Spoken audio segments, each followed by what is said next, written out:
Hello student, आज के video में देखते हैं कास्ट वैलिडिटी की प्रोसेस और उसके रिक्वायर्ड डॉक्यूमेंट्स। जो स्टूडेंट ओपन कैटेगरी में है उनको कास्ट वैलिडिटी का फॉर्म फिलअप नहीं करना है। ओपन कैटेगरी छोड़ के बाकी सभी कैटेगरी के स्टूडेंट को कास्ट वैलिडिटी का फॉर्म कंपलसरी है। Means SC category student, NT, OBC, SBC, VJ, NT, SCBC and ST category student. ST category के स्टूडेंट के लिए डिफरेंट प्रोसेस है, बाकी सभी कैटेगरी के स्टूडेंट के लिए सेम प्रोसेस है। आपकी एडमिशन 12th क्लास तक कास्ट सर्टिफिकेट के बेस पर हुई है, बट आफ्टर 12th आप मेडिकल इंजीनियरिंग फील्ड की एग्ज़ाम दोगे, एनडीए, जेडबलई, नीट या बाद में गवर्नमेंट जॉब के लिए भी आपको कास्ट सर्टिफिकेट के साथ कास्ट वैलिडिटी भी लगेंगी। अदरवाइज़ आप ओपन कैटेगरी में कंसिडर होंगे। ओपन कैटेगरी में कट ऑफ पॉइंट हाई रहता और कैटेगरी में लो, इसलिए कास्ट वैलिडिटी इम्पोर्टेंट है। Next, list of required documents. First documents for student is TC, transfer certificate, means living certificate, and second documents is plain caste certificate। TC primary की या high school की यहाँ पे attach करनी है और plane caste certificate attach करना है। Non creamy layer caste certificate allow नहीं है, only plain caste certificate. Next document father living certificate. अगर फादर इलिटरेट है तो उनके पास में TC नहीं रहेंगे, तो 100 रुपीज़ के स्टैम्प पेपर पे एफिडेविट करना है इलिटरेट के लिए। Next documents grandfather TC। अगर होगा तो ग्रेट ग्रैंडफादर की भी डॉक्यूमेंट्स अटैच कर सकते हैं। अगर आपके पास में ग्रैंडफादर के डॉक्यूमेंट्स नहीं है तो दूसरे डॉक्यूमेंट्स भी अटैच कर सकते हैं, इसमें से कोई भी। Residential proof in Maharashtra. Maharashtra में रहते हो इसका प्रूफ कैटेगरी वाइज होना। अगर SC कैटेगरी के स्टूडेंट हैं तो उनको 1950 के पहले महाराष्ट्र स्टेट में रहते थे उसका प्रूफ होना और उस पर कास्ट भी मेंशन होना। अगर ग्रैंडफादर की TC में डेट ऑफ बर्थ 1950 के पहले की है तो वो हो गया रेसिडेंशियल प्रूफ और उसके ऊपर कास्ट भी मेंशन रहेंगे, तो वो हो गया SC कैटेगरी के लिए वो प्रूफ। अगर ग्रैंडफादर की TC आपके पास में नहीं है तो इनमें से कोई भी एक डॉक्यूमेंट्स अटैच कर सकते हैं। ओके।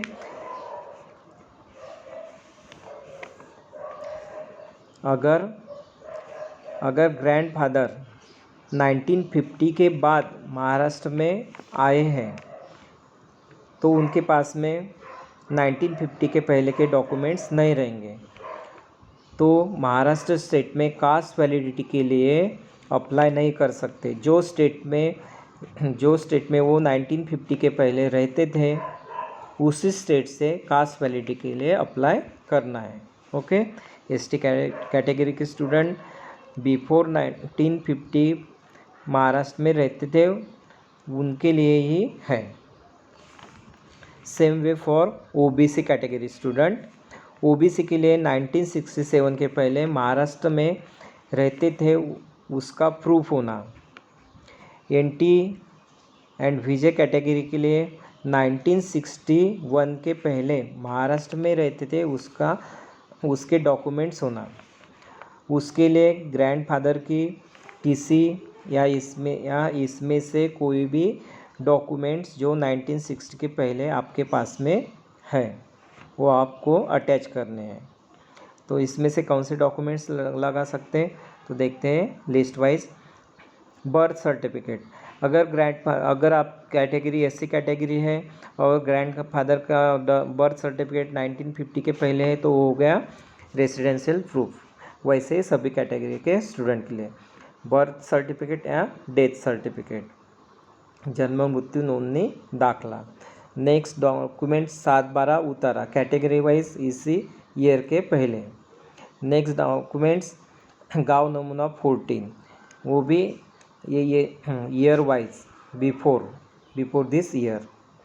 नेक्स्ट कोतवाल पंजी उतारा, ये सभी डॉक्यूमेंट्स आप अटैच कर सकते हैं, इसमें से कोई भी।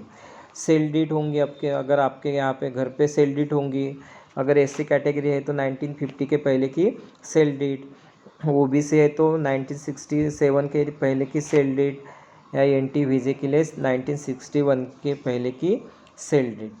ये हो गए रेजिडेंशियल प्रूफ। ये इसमें से जो भी है आप वो अटैच कर सकते हो। Next documents cast validity xerox. अगर आपके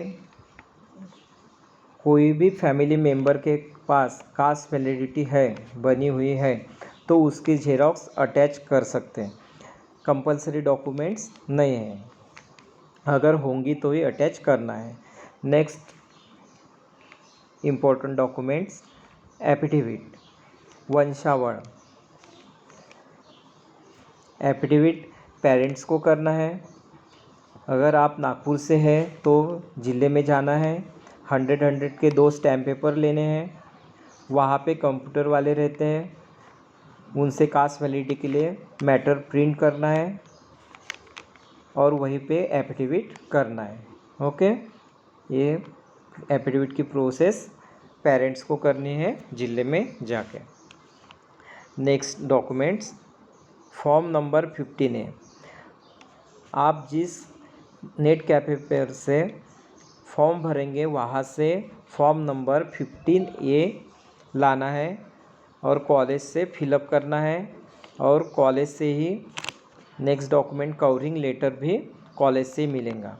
तो ये दोनों डॉक्यूमेंट्स आपको कॉलेज से फिलअप करने हैं, कॉलेज से लेने हैं। ये सभी डॉक्यूमेंट्स कलेक्ट करने के बाद नेट कैफ़े में जाना है, वहाँ फॉर्म भरना है। सभी डॉक्यूमेंट्स स्कैन होंगे, ऑनलाइन ही सबमिट होंगे, फॉर्म ऑनलाइन ही सबमिट होगा। हार्ड कॉपी आपको मिलेंगी, उसको सभी डॉक्यूमेंट्स अटैच करने हैं। सभी जेरोक्स को सेल्फ अटेस्टेड करना है, मीन्स स्टूडेंट को जेरोक्स पे बिलो साइड सिग्नेचर करनी है और कास्ट वैलिडिटी के ऑफिस में सबमिट करनी है। सबमिशन फ़ी 100 रुपीज़ है कास्ट वैलिडिटी के ऑफिस में। स्टूडेंट का कास्ट सर्टिफिकेट जिस डिस्ट्रिक्ट का होगा उसी डिस्ट्रिक्ट में कास्ट वैलिडिटी ऑफिस में फॉर्म सबमिट करना है डिस्ट्रिक्ट वाइज। अगर स्टूडेंट की कास्ट सर्टिफिकेट अमरावती डिस्ट्रिक्ट की है तो उसको अमरावती में ही कास्ट वैलिडिटी ऑफिस में फॉर्म सबमिट करना है। भंडारा, अगर कास्ट सर्टिफिकेट भंडारा की है तो भंडारा में सबमिट करना है, वर्धा की है तो वर्धा में सबमिट करना है। अगर नागपुर डिस्ट्रिक्ट की कास्ट सर्टिफिकेट है तो नागपुर में वर्धा रोड पर गवर्नमेंट ITI कॉलेज के पास दीक्षा भूमि के पास कास्ट वैलिडिटी का ऑफिस है, वहाँ सबमिट करना है नागपुर के स्टूडेंट जिनके पास नागपुर की कास्ट सर्टिफिकेट है नागपुर डिस्ट्रिक्ट की उनको। ओके, ST कैटेगरी के लिए नागपुर में RTO ऑफिस के सामने ST कैटेगरी का ऑफिस है, वहीं से इंफॉर्मेशन लेना है और वहीं पे कास्ट वैलिडिटी का फॉर्म सबमिट करना है।